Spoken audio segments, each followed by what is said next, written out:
hidup semati. Jangan kau pergi tinggalkan aku.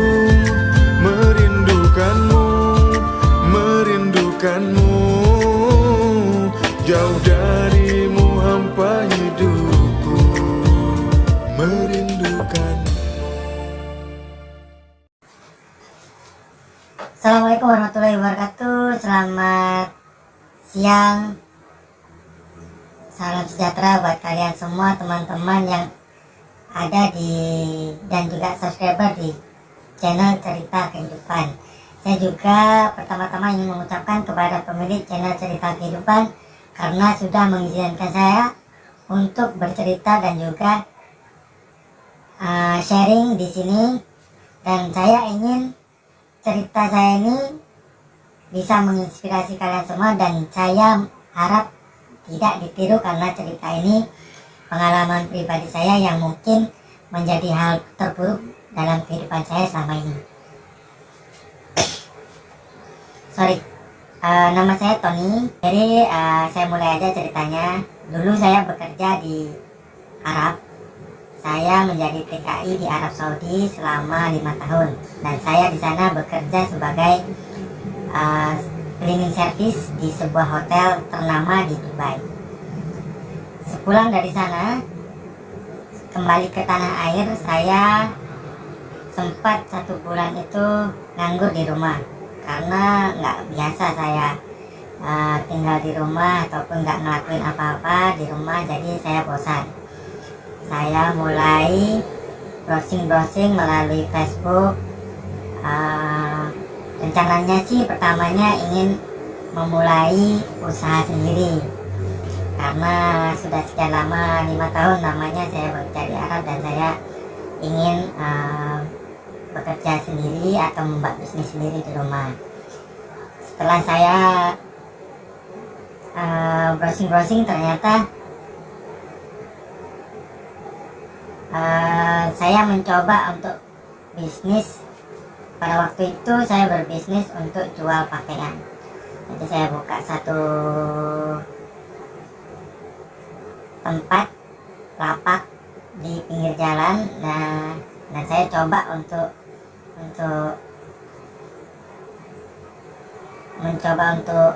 mulai usaha sendiri selama 1 bulan, dan kayaknya usaha saya ini nggak ada hasilnya, nggak ada kemajuan hingga 2 bulan, 3 bulan, 4 bulan. Jadi saya intinya putus asa di situ, dan mungkin saya putuskan untuk mendingan saya bekerja lagi. Tapi memang niat saya tidak ingin kembali ke luar negeri ataupun bekerja di sana lagi, karena saya ingin bekerja sendiri di Indonesia sendiri ataupun di tempat saya. Oh ya, asal saya dari Surabaya. Terus ketika saya browsing di internet ataupun di Facebook, saya menemukan satu tempat yang kayaknya cocok untuk saya mulai dan mencari pekerjaan di sana, yaitu di Bali. Saya memang nggak pernah sama sekali pergi ke Bali, jadi pertama kali saya harus cari tahu seluk-beluk ataupun teman-teman. Kebetulan saya memang nggak ada teman satupun di Bali sana, jadi saya mencoba komunikasi dengan grup di komunitas di Facebook. Jadi di Facebook itu ada satu komunitas pecinta traveling kayak gitu. Jadi kebetulan saya kenal satu orang, namanya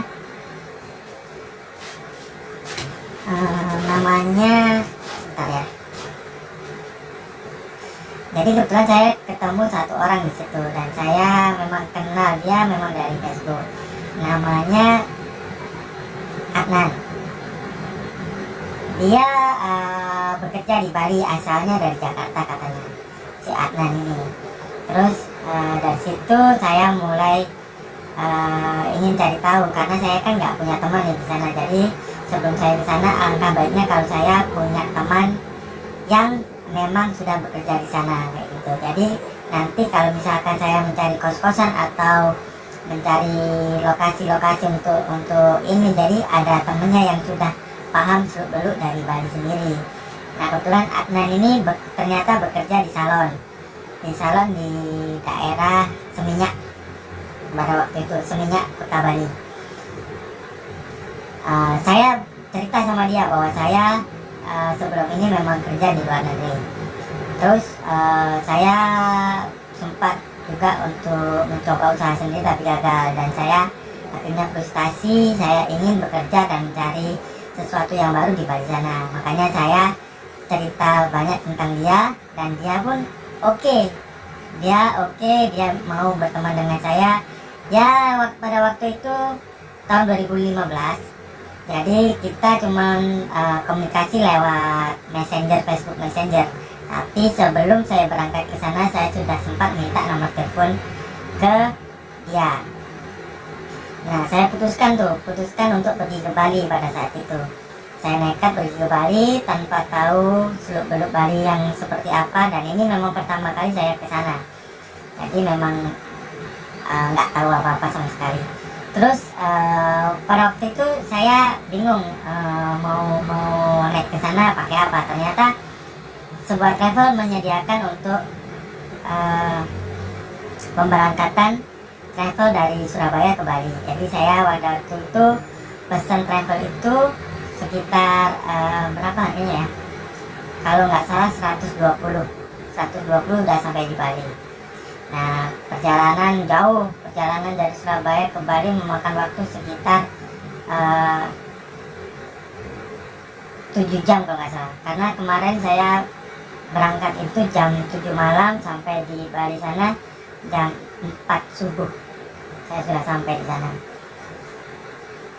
Terus sampai di sana saya telepon dia. Saya telepon alamat Adnan itu di mana, dan ternyata dia ada di Legian, tapi dia menyuruh saya turun di Seminyak. Dari situ saya pagi-pagi subuh sudah sampai di situ. Sempat dia nggak jawab telepon saya, dan saya khawatir dia ini membohongi saya. Jadi saya sudah sempat menunggu sampai 3 jam di situ.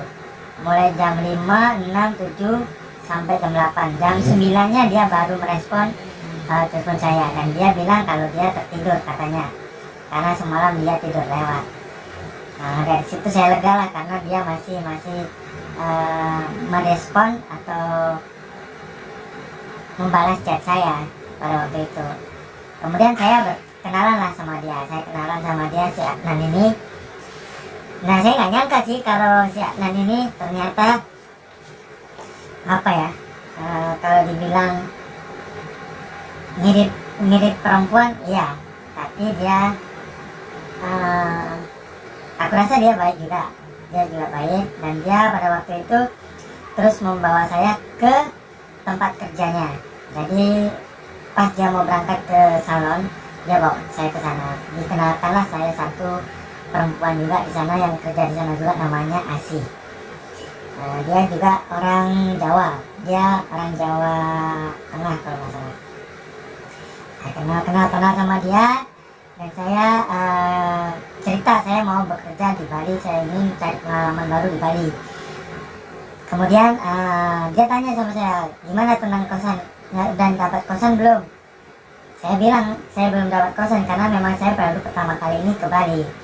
Akhirnya dia antar saya ke sebuah kos-kosan di sana, dan di kos-kosan itu saya bayar setiap bulannya sekitar 600 ribuan di daerah Seminyak. Terus alhamdulillah lah saya sudah dapat kos-kosan, dan ternyata prosedurnya banyak juga, harus minta apa namanya kipem kalau nggak salah ya. Nah, kayak gitulah.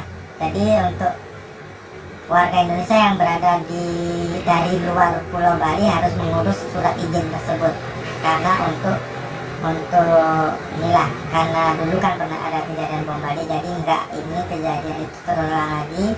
Jadi prosedur mereka lebih ketat untuk semua warga Indonesia yang datang ke Bali untuk mencari kerja, dan itu harus bayar setiap minggu atau setiap bulan kayak gitu ke kantor desa ya, kalau di tempat kita bukan kantor desa.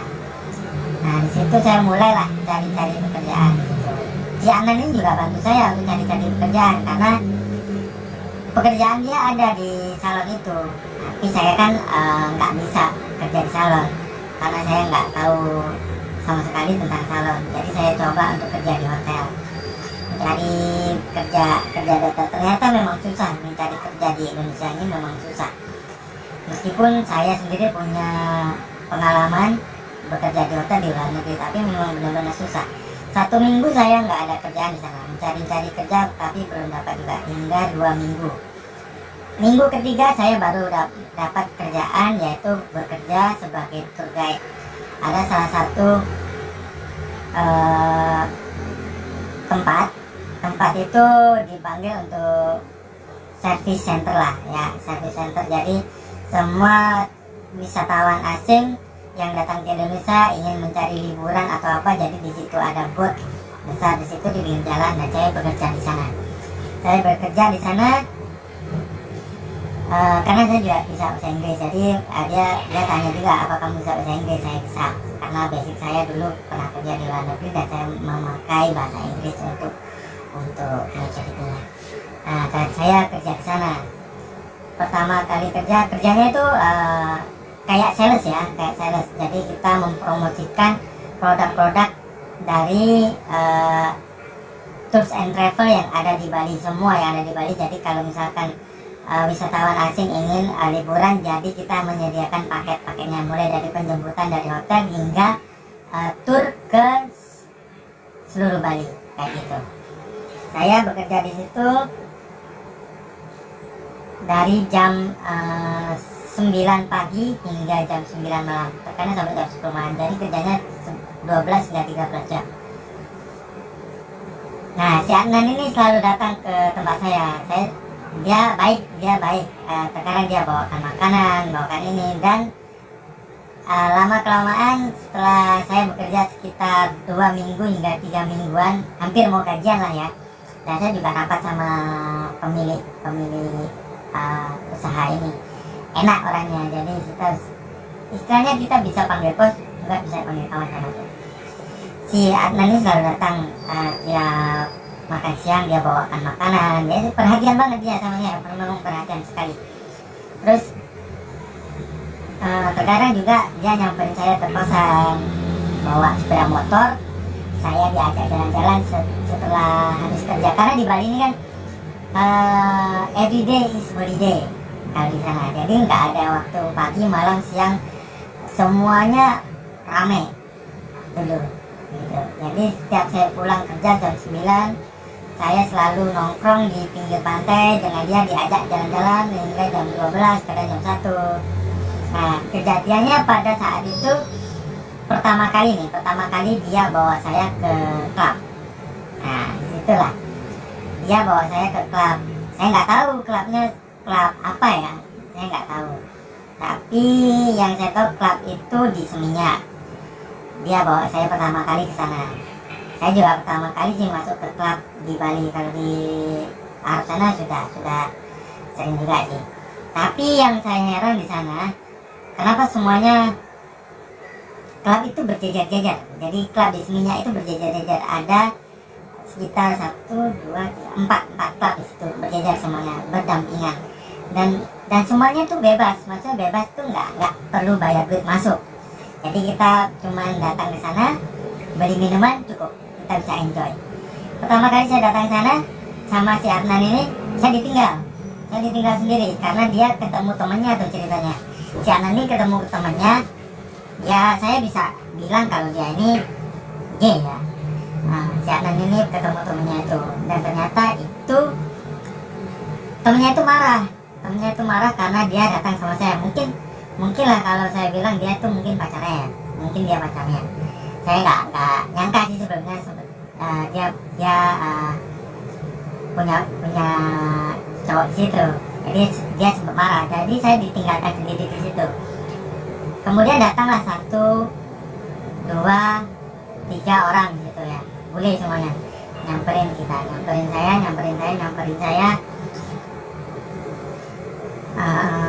Dia tanya ini di situ. Ya, saya jelaskan lah, saya pertama kali orang sini nyari kerja, ini saya cerita apa adanya. Ternyata bule ini berasal dari Australia dan dia naktir saya minum ngajak kenalan, ngajak dansa semua di situ. Oke lah, saya pun welcome aja sama mereka ya, karena itu saya respect, maksudnya menghormati mereka yang baik sama saya. Kebetulan saya nggak ada teman di Bali, jadi ini mungkin kesempatan saya untuk memperbanyak teman dan juga membuat ini ya, karena kan saya kerja di Tours and Travel, jadi mungkin kesempatan saya untuk mempromosikan juga nanti ke depannya kayak gitu. Jadi saya isi ajakan dia traktir saya minum sampai habis 4 botol waktu itu.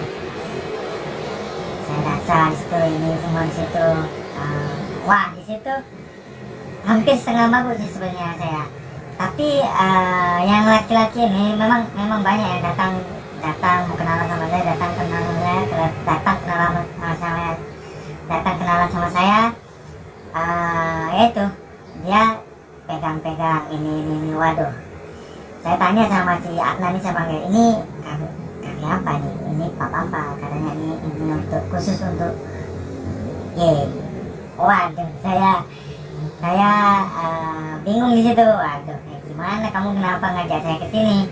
Saya sempat ini sama dia ya, karena di sini gratis, kita cuman ini numpang enjoy aja ya kayak gitu. Terus oke lah, nggak masalah. Ingat si bule Australia tadi kan ngajak saya dansa apa semua, nanti dia minta nomor telepon saya kasih sama dia, saya kasih nomor telepon saya sama dia. Terus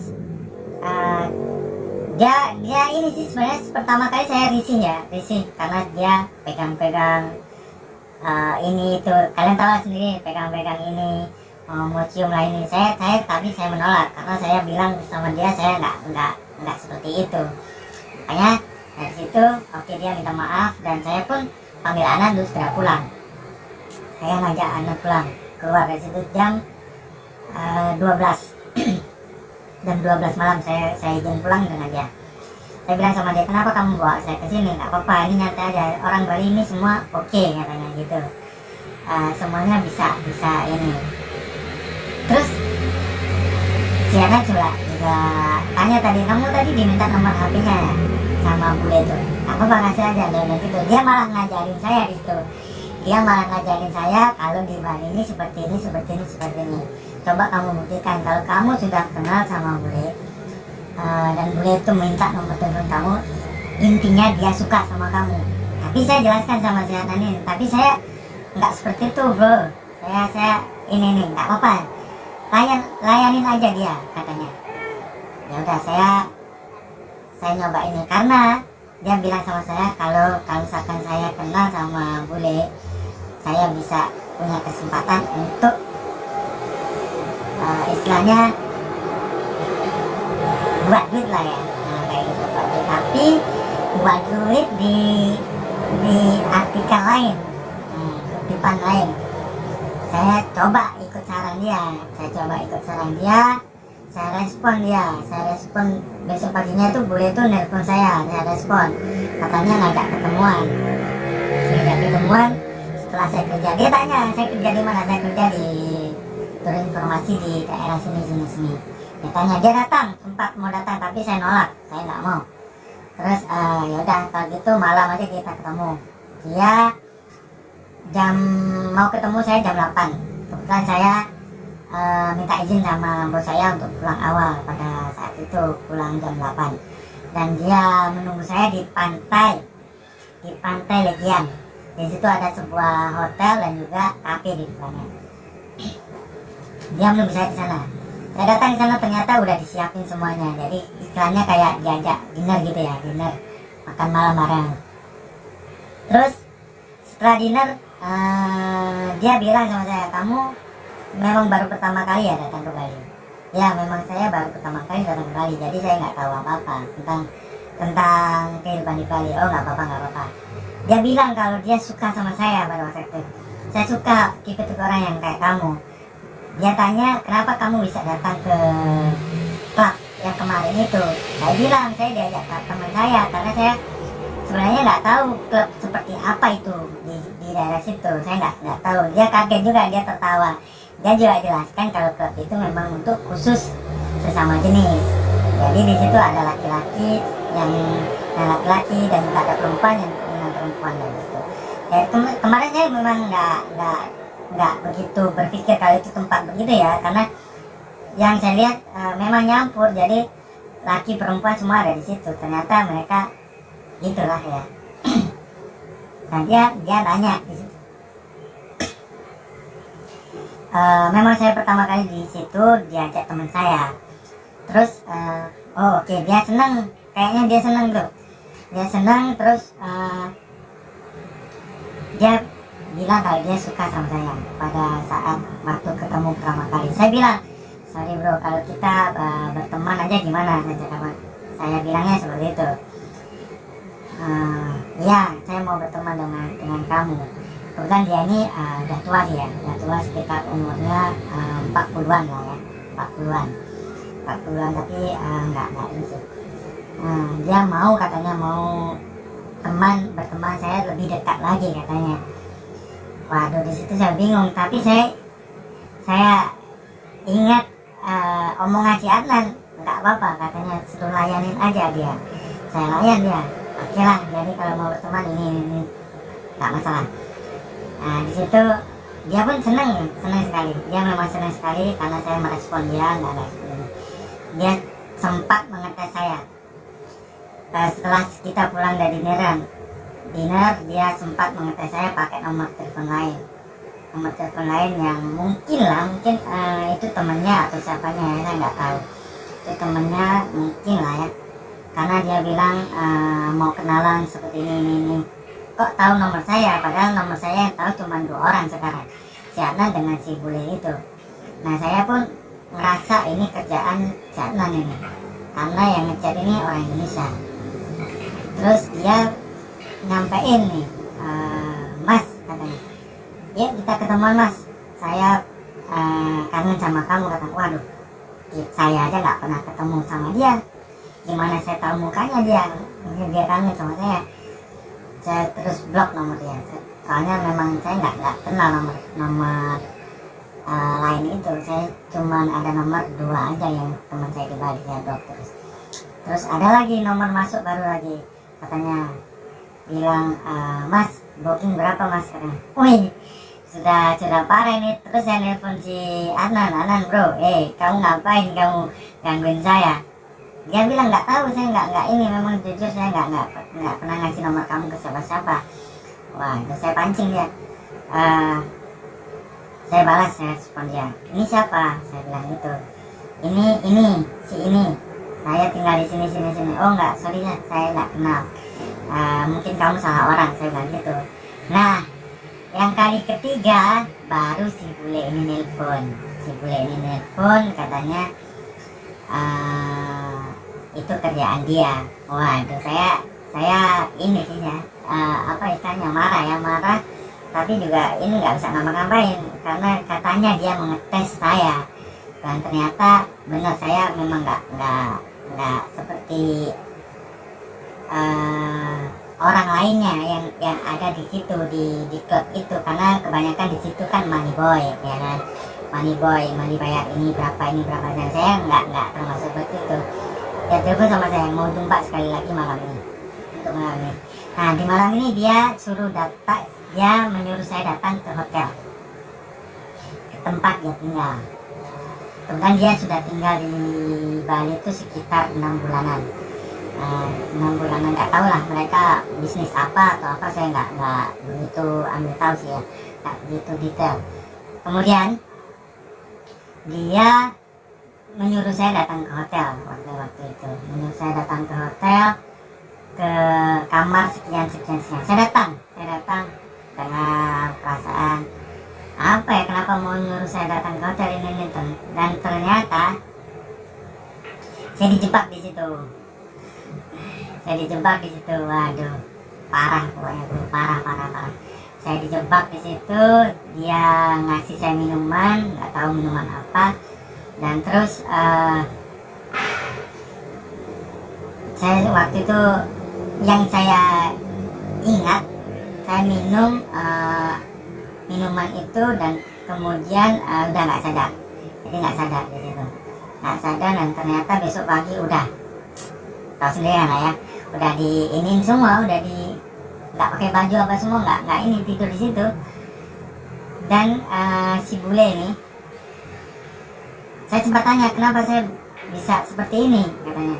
Oh, kemarin kamu mabuk, katanya. Dia bilang kayak gitu, kamu mabuk terus kamu tidur di sini. Tapi kenapa saya nggak pakai baju seperti ini, katanya.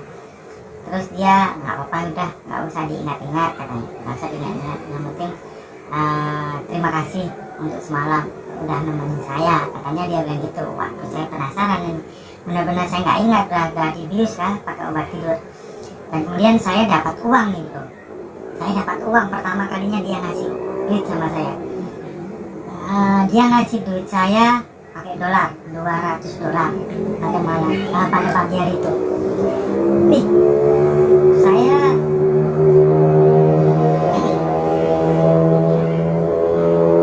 kaget lah ya, saya kaget kok dia ngasih saya duit. Katanya ini duit buat kamu untuk ini, untuk bayar kos-kosan dan juga makan, katanya. Wih, enak juga, saya bilang gitu. Beneran nih saya dikasih? Dia bilang, iya beneran, ini buat kamu, memang ini buat kamu. Tapi satu, jangan pernah ninggalin saya, katanya gitu dia. Maksudnya gimana? Ya kita masih tetap berteman, kayak gitu. Oh oke, nyantai aja kalau itu. Saya memang berteman sama siapa aja, saya bilang gitu sama dia. Dan saya ambil duit itu, saya terus nukerin di money changer di sana. Dan dapat sekitar 2.100.000 lebih lah, kayak gitu lah. Wih, banyak itu ya, banyak. Jadi 1 bulan nih itu lebih dari gaji saya 1 bulan. Jadi saya sudah bisa bayar kosan untuk 2 bulan, saya bisa beli makan untuk nyetok makanan untuk saya ini semua. Enak sih ya maksudnya benar saya bilang sama si Adnan, bro saya dikasih duit bro sama bule itu. Kamu ngapain sama dia? Nggak ngapa-ngapain, benar saya nggak ngapa-ngapain. Cuman saya nemenin dia tidur 1 malam di sana, tapi udah setelah itu nggak ingat saya. Ya saya bilang gitu, saya ke dia, nggak apa-apa, terusin aja. Kalau dia memang, saya sudah bilang sama kamu kalau dia orang bule ini baik, jadi kalau mereka suka sama kamu terusin aja, maksudnya gitu. Dia bilang kayak gitu. Ya memang terbukti saya dapat duit pada pagi hari itu. Tapi setelah itu si Adnan mulai berubah. Ya, si Adnan ini mulai berubah, mulai sedikit menjauh, nggak seperti biasanya. Jadi istilahnya yang biasanya dia selalu bawa makanan, bawa ini setiap siang, pas itu setiap malam ngajak saya jalan. Jadi nggak pernah, jarang dalam 1 minggu tuh mungkin cuma 1 kali atau 2 kali. Saya tanya sama dia, bro kamu sibuk ya sekarang, nggak pernah datang ke ini? Iya bro, sorry saya sibuk, katanya gitu. Saya nggak ada pikiran lain sih ya, ada pikiran lain. Ya mungkin memang dia sibuk karena salonnya sendiri aja udah rame, mungkin dia capek atau apa kayak gitu. Jadi saya biarkan aja. Cuman saya sempat juga ngasih dia duit 200 untuk tanda terima kasih lah ya istilahnya, karena saya di Bali dapat kerjaan, dapat informasi kontrakan atau sebagainya gitu. Nah di situ sorenya si bule Australia itu nelfon lagi, katanya mau ngajak ketemu saya lagi. Tapi dia minta saya besok itu libur, ambil hari libur. Saya nggak bisa karena saya kerja di sini, baru kerja saya baru mau 1 bulan. Jadi saya nggak bisa suka-suka hati mau ini, katanya. Kalau memang bosmu nggak mau ngasih kamu libur, kamu berhenti aja. Dia bilang gitu, kamu berhenti aja, kamu kerja sama saya. Waduh, nanti saya kasih gaji kamu lebih dari situ, katanya si bule itu kayak gitu. Ternyata bule ini punya villa tuh. Dia punya villa yang disewa-sewakan kepada teman-temannya yang datang dari Australia atau luar negeri yang mau datang ke Bali, sewa villa dia. Ya saya nyoba minta izin ke bos saya untuk libur untuk besok ini. dia ngizinkan, ternyata dia nggak marah, dia ngizinin. Katanya memang kamu kan belum pernah libur sama sekali nih dalam 3 minggu, nggak apa-apa deh kamu liburan. Oke lah, jadi kita jalan ya bro, kita jalan berdua dengan bule itu. Saya jalan sama dia.